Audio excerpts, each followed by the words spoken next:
साथियों, स्वागत है आप सभी का एक बार फिर से। साथियों, आज हम डिस्कस कर रहे हैं निपुण भारत मिशन। निपुण भारत मिशन क्या है, इससे रिलेटेड आज सभी डाउट्स क्लियर करेंगे। मैंने निपुण भारत मिशन का जो बहुत बड़ा चैप्टर है, मतलब काफ़ी लंबा है, उसको समराइज़ करके, उसको शॉर्ट करके थोड़ा सा सभी चीज़ को लिख दिया है, नोट्स बना दिए हैं। आप सभी जानते हैं कि पूरे देश और पूरे प्रदेश में निपुण भारत मिशन के तहत प्रशिक्षण चल रहे हैं FLN के तहत।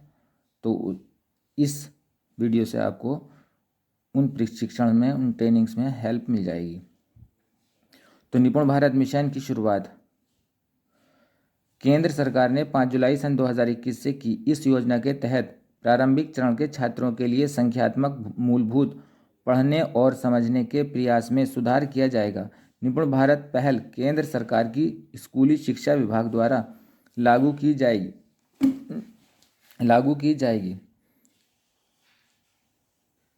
इस प्रोग्राम को लागू करने के लिए सभी राज्यों, केंद्र शासित प्रदेशों के राष्ट्रीय, राज्य, जिला, ब्लॉक और स्कूल स्तर पर एक 5 स्तरीय कार्यान्वयन तंत्र बनाया जाएगा। अब है निपुण भारत मिशन का अर्थ। निपुण का क्या अर्थ है? निपुण में 5 वर्ड्स हैं, 5 लेटर्स हैं। पहला है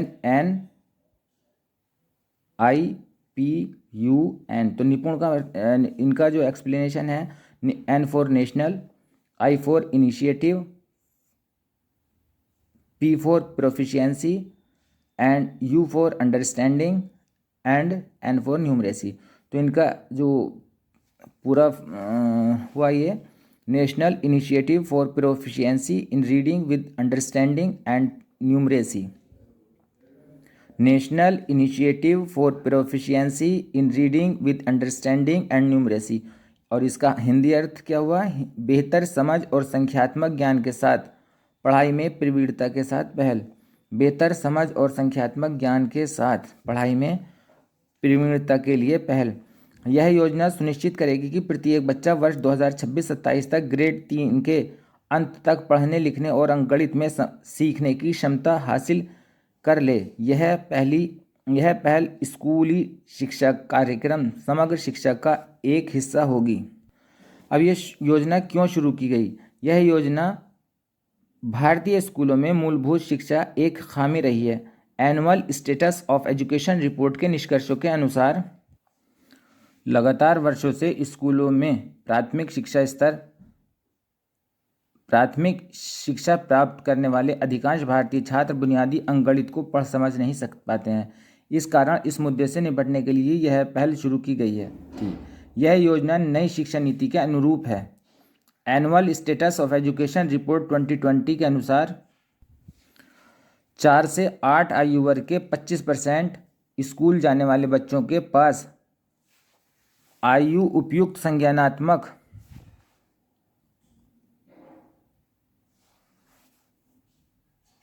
और संख्यात्मक कौशल नहीं है। इस प्रकार प्रारंभिक चरण में सीखने की भारी कमी है। 6 साल से कम उम्र के 4% बच्चे कम से कम अक्षरों को पहचानने में सक्षम हैं। कक्षा 2 के 8% बच्चे अपने से नीचे की कक्षाओं का पाठ पढ़ सकते हैं। कक्षा 3 के 8% बच्चे अपने से 2 स्तर नीचे के छात्रों के लिए बने पाठ पढ़ सकते हैं। निपुण भारत मिशन के उद्देश्य हैं: खेल, खोज और गतिविधि आधारित शिक्षा शास्त्र। नंबर 2, बच्चों को प्रेरित, स्वतंत्र समझ के साथ पढ़ने लिखने में संलग्न और लिखने और पढ़ने के स्थायी कौशल वाला बनाना। नंबर 3, बच्चों को संख्या, माप, आकार के क्षेत्र को तर्क के साथ समझने और उन्हें गणना और समस्या के समाधान में स्वतंत्र बनाना। नंबर 4 है बच्चों को परिचित घर, मातृभाषा में शिक्षण सामग्री की उपलब्धता सुनिश्चित करना। नंबर 5, शिक्षकों, प्रधान अध्यापकों और शिक्षा प्रशासकों का क्षमता निर्माण करना। नेक्स्ट नंबर है आजीवन सीखने की एक मजबूत नींव बनाना। नंबर 7, पोर्टफोलियो समूह और मिलजुल कर संगणकीय कार्य, परियोजना कार्य, प्रश्नोत्तरी, रोल प्ले, खेल, मौखिक प्रस्तुतिकरण, छोटे टेस्ट आदि के माध्यम से सीखना। अब है नेक्स्ट नंबर है सभी विद्यार्थियों के साथ सीखने के स्तर की ट्रैकिंग सुनिश्चित करना।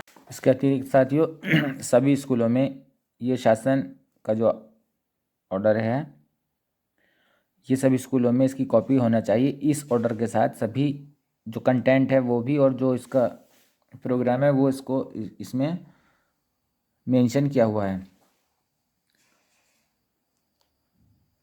यह है मिशन प्रेरणा फेज 2 निपुण भारत के प्रभावी क्रियान्वयन के संबंध में।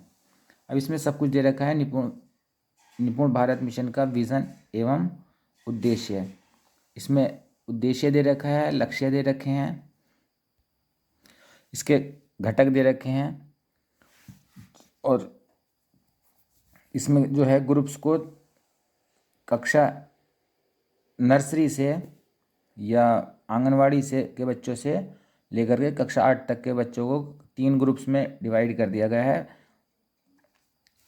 आंगनवाड़ी के बच्चे और कक्षा 1-2 ये ग्रुप 1 में रहे हैं, ग्रुप 2 में कक्षा 3, 4, 5 और ग्रुप 3 में 6, 7, 8 ये 3 ग्रुप बनाए हुए हैं।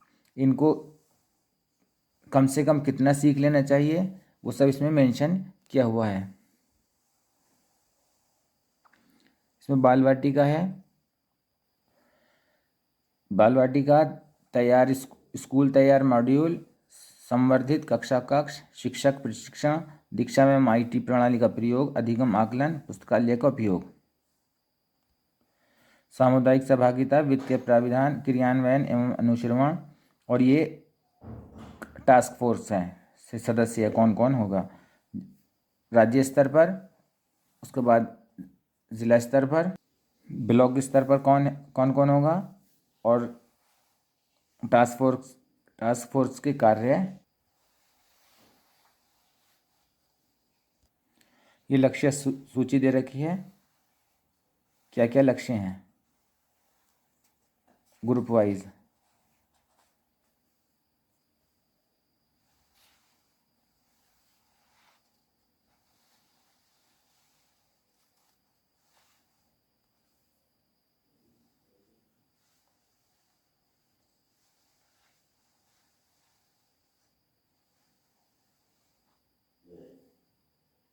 तो साथियों इस तरह से ये पूरा जो शासनादेश है इसकी कॉपी प्रत्येक स्कूल में अनिवार्य रूप से रखी जानी है।